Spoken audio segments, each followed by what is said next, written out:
All right, Brad and Susan, I want to make you all a video of the car as it sits today.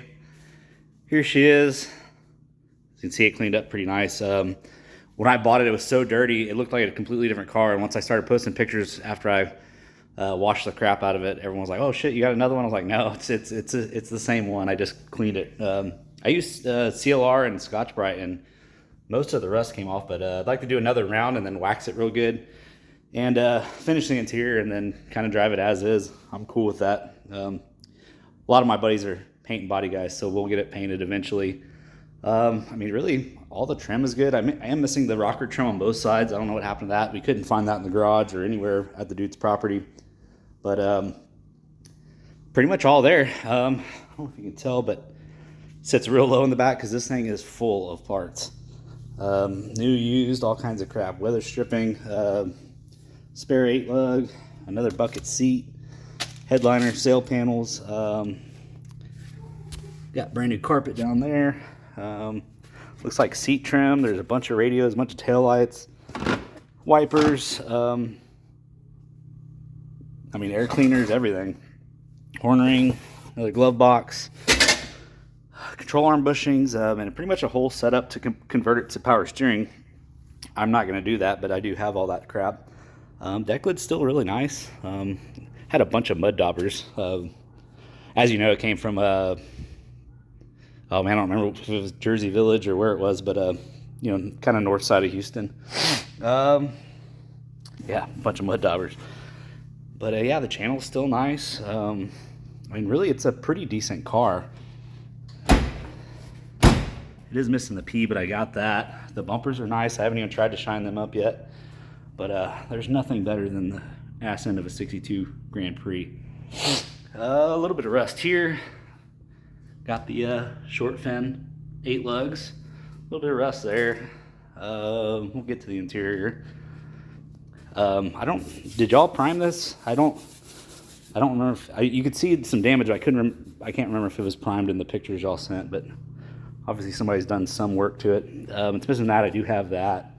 Front bumper's nice. This side's actually really nice. Walk down it. Needs a windshield, but the rest of the glass is good. Like I said, it's missing the rocker trim, which I kind of think it looks better without it, so I'm not going to worry about that. Actually found a cabinet to match it. Actually looks more blue in the video, but it almost matches this paint like perfectly. What else? You know, a little bit of rust here and there. A little bit of rust there. Some surface rust here, but it's solid. Solid around the back glass, which is, you know, I do a lot of Mopars too, so that's extremely uncommon for a Mopar, so that's good that all this is nice. But I guess it wasn't a vinyl top car, so I guess let's go to the other side. You know, it's got some little dents and dings, which I don't know, they might have been there when you had it. So I think I bought this car like almost exactly a year ago. Let's go into the hood first. Try to make this quick. I mean, still pretty solid. A little bit of rust here, which I heard is common on these. It is a 1963 303. I can't remember if they're 303 or 306 horse manual trans, 4-speed trans, I should say, 4-barrel, 389. Does have an alternator, which I guess was standard on all 389s in 63. Looks like an original AFB. Do need a battery box, that's rotted out, but the inner fenders are good. You know, some surface rust, but that's fine. Oh, it's got a whole front end kit. It looks like multiple front end kits in the trunk, so I assume that this thing's probably pretty sloppy, so I'll probably redo the front end, and I did put a new brake booster on it. What else? So yeah, I think the plan is to finish the interior, get it running and driving, and, you know, do the brakes and front end and whatever else it needs, and go from there. But there she is. Man, it's a good looking car. I love the color. Because I had my first 62 Catalina was a two-door hardtop, and it was red with Ventura red interior. It was a 389 3-speed. And then I had I gotta sneeze. Oh, and then I had a dark red, like a burgundy, with a white top, 62 Grand Prix automatic. And then I had a red 62 Grand Prix with white interior, 4-speed, and it was wrecked. And I found like a front clip and kind of half-assed put it back together. It did run and drive. And then I sold it because I found a really clean Kimberly Blue Catalina 2-door hardtop. Bench seat car, 389, four barrel automatic. And it was local and it was a good price. And I drove that car for years and sold it probably about 10 years ago. And finally found me another 62. So, and this one's the best one. I mean, it seems like they're all red or white or black. So it's nice to have a aquamarine one. What else? The gas tank leaks. The exhaust is all rotted out off of it. So all I did to this thing, I didn't even touch the carburetor. I pulled the distributor, primed the oil system. I pulled the plugs. Obviously changed the oil. I put new plugs in it, and I squirted some oil down the cylinders, and I pulled the fan and the belt off so I could turn it over by hand and turn it over nice. Felt like I had good compression, and I basically so I unhooked this so I wouldn't pump whatever was left in the tank, but like I said, it leaks, so there wasn't much in there. But yeah, I just topped off the bowls on the carburetor, and it seriously fired right up and sounded strong, sounded good. I'll send you a video of that. I filmed all that. What else? I guess let's go on the inside real quick. So I don't know where this bucket came from, but there's a matching black bucket in the trunk. Don't know what happened to the original white one. That's the only rust hole. I don't know if you can really see it right here. These two. The only holes in the floor. The rest of the floor, well, there's all the crap, but the floor pans are really, really nice in this thing. Dash pad needs some love. I think you know the guy, Matthew Planning. He sold me a perfect condition, correct color steering wheel for it. I paid a lot of money for it, but it was worth it. Sitting in my closet out of the weather. Console's in good shape. Some pits here and there, which I don't really care about. My girlfriend made me the shift knob. It matches the car pretty good, so I dig that. There's the tack. What else? So yeah, basically I just cleaned the crap out of the interior because it was filthy, like mildew and all kinds of crap. I'll send you a video of that too, but it came out pretty good. I didn't spend too much time on the seats because I'm going to recover those. Like I said, I got the sail panels and the headliner, so I didn't mess with that, but the rest of it came out really good. It's nicer than most of the cars I've had. Door panels came out really good. I do have the carpets for these and brand new carpets for the floor. I think that's really about it. So there she is, but excuse my allergies. Damn cedar. But yeah, looking pretty good.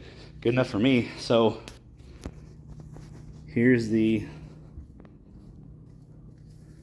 425A block, dated in 1962, and it is a service replacement block. These are the, what are they, 716 heads. So I guess that would be 63, 421. Looks like they're freshly rebuilt. The block is super, super clean. It almost looks like it's never been machined, like finished machined.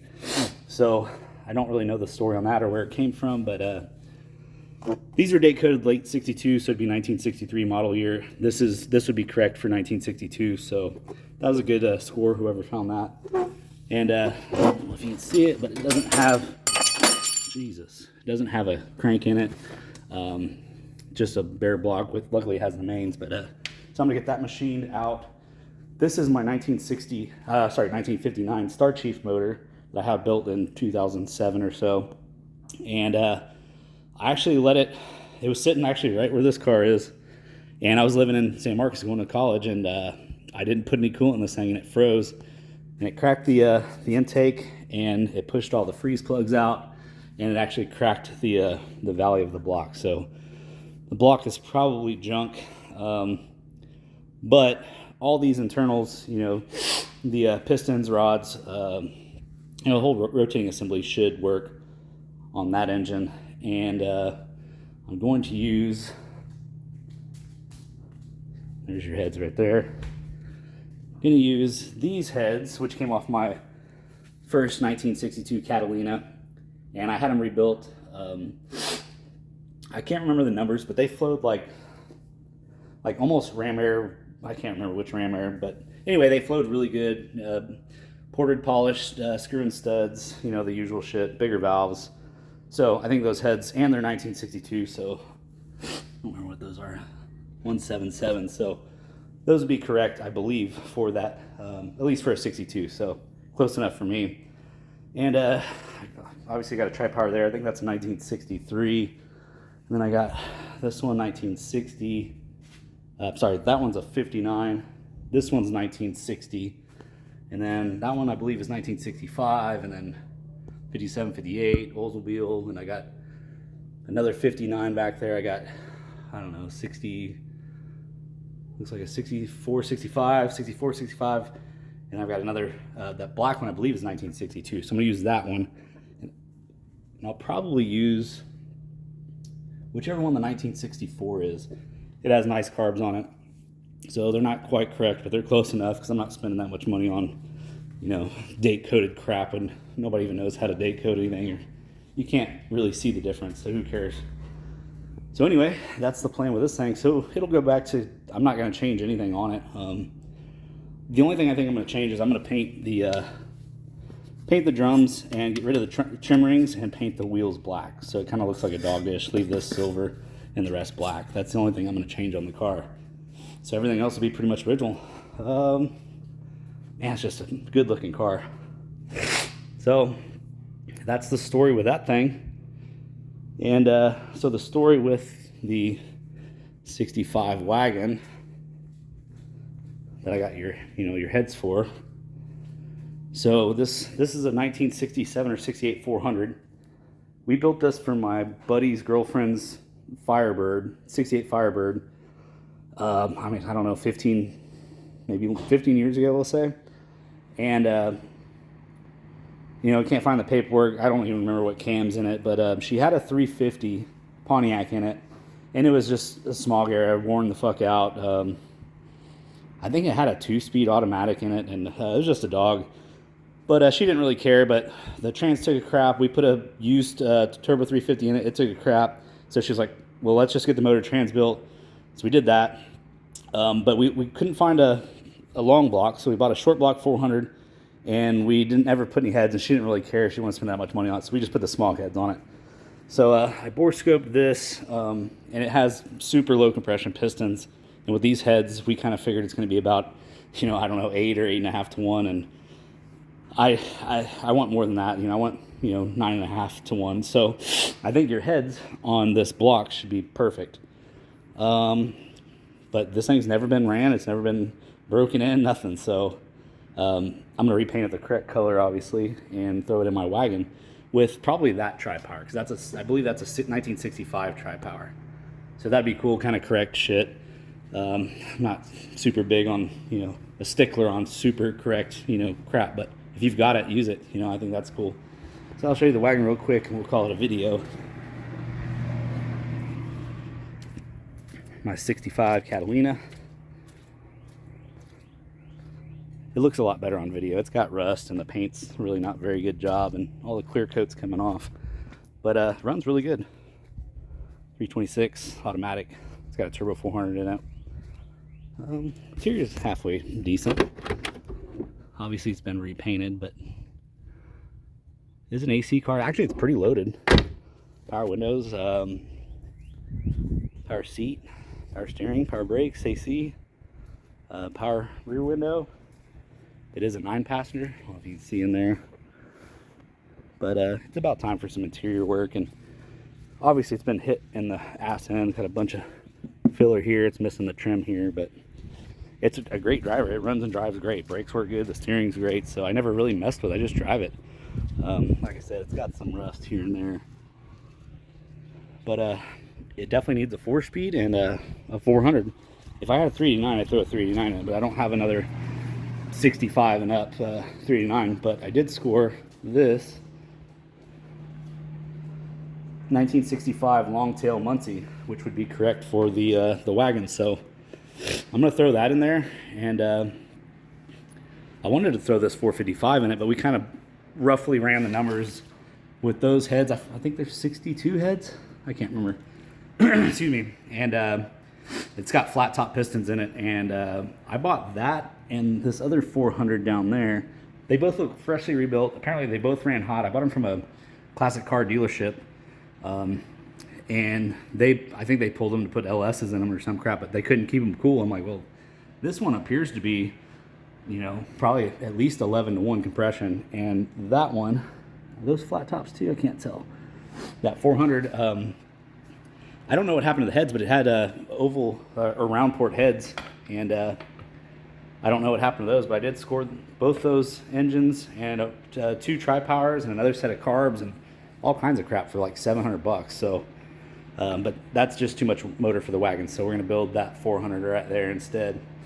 But anyway, that's about it. A lot of Pontiac stuff, a lot of Mopar stuff. I do some Buicks here and there. No Chevys. Got my Dodges. Got another Dodge over there. Got my 68 Coronet 500. 383 automatic console buckets. Pretty decent car. Just got some rust here. I actually bought this car like 10 or 15 miles from where I got the Grand Prix from. I got my old 91 dually and my 1960 Buick ambulance, and then I just picked this one up, 1956 Buick Special. Somebody put a small block 350 Buick in it, turbo 400. I got that thing running the other day. Anyway, there's the fleet, and there's the story on this car, and there's what she looks like now. Yeah, I'm thrilled to have it. I was like ecstatic for days. Like, I mean, like I told you, it's the closest thing you're gonna find to a Super Duty, and it's the closest thing I'm ever gonna be able to afford, you know, to a Super Duty. And I think we agree that this was a smoking deal. And I jumped on, like I said, I hauled out the next morning and paid the dude, and then drove back, got a trailer, and then drove back out there. Because I was like, I know I'm gonna regret if I don't snag it. Somebody else is gonna snag it and be pissed off. So anyway, there she is. It's a good looking car. Let's shut the hood and get one more last look at her.